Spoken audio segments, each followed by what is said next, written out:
যুক্তরাষ্ট্রে বাংলাদেশি নাগরিকদের সঙ্গে মানবাধিকার লঙ্ঘনের তীব্র নিন্দা ও প্রতিবাদ জানিয়ে প্রধানমন্ত্রী শেখ হাসিনা মানবাধিকার সংস্থাগুলোর কাছে এর জবাব চেয়েছেন। সন্ধ্যায় গণভবনে দলের কেন্দ্রীয় কার্যনির্বাহী সংসদের বৈঠকে তিনি আরও বলেন, শত্রুর মুখে ছাই দিয়ে বাংলাদেশের অগ্রযাত্রা অব্যাহত থাকবে। আব্দুল্লাহ শাফির প্রতিবেদন। আওয়ামী লীগের সাংগঠনিক অবস্থা, সমসাময়িক রাজনীতি ও বিশ্ব পরিস্থিতি এবং দলটির দিবসভিত্তিক কর্মপদ্ধতি ঠিক করা নিয়ে মূলত দলটির কার্যনির্বাহী কমিটির বৈঠক। গণভবনে আওয়ামী লীগ সভাপতি ও প্রধানমন্ত্রী শেখ হাসিনার সভাপতিত্বে শুরু হয় সভার আনুষ্ঠানিকতা। সূচনা বক্তব্যে আওয়ামী লীগ সভাপতি স্মরণ করিয়ে দেন স্বাধীনতার পর থেকে দেশের অগ্রযাত্রায় দলটির অবদান। আধুনিক প্রযুক্তি জ্ঞান সম্পন্ন যে বাংলাদেশ আমরা করার পথে কঠোর সমালোচনা করেন নির্বাচন ও ভোটাধিকার নিয়ে বিএনপির রাজনীতির। যিনি চেয়ারম্যান ছিলেন তিনি সাজাপ্রাপ্ত আসামি, যিনি দায়িত্বপ্রাপ্ত চেয়ারম্যান সেও সাজাপ্রাপ্ত আসামি এবং দেশান্তরী।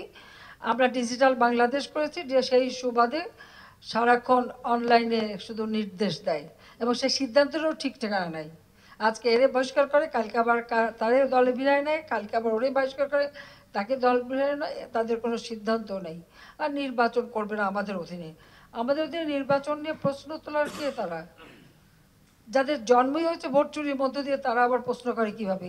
যুক্তরাষ্ট্রে ফিলিস্তিন যুদ্ধ নিয়ে বিশ্ববিদ্যালয়গুলোর প্রতিবাদে পুলিশি হামলার কড়া সমালোচনা করেন প্রধানমন্ত্রী। জবাব চান কেন দুই বাংলাদেশিকে হত্যা করা হলো। কি জবাব দেবে আমাদের যারা এখন মানবাধিকারের গীত গায় এবং বাংলাদেশে মানবাধিকার খুঁজে বেড়ায়, তারা এর কি জবাব দেবে? আমি সেই জবাব চাই।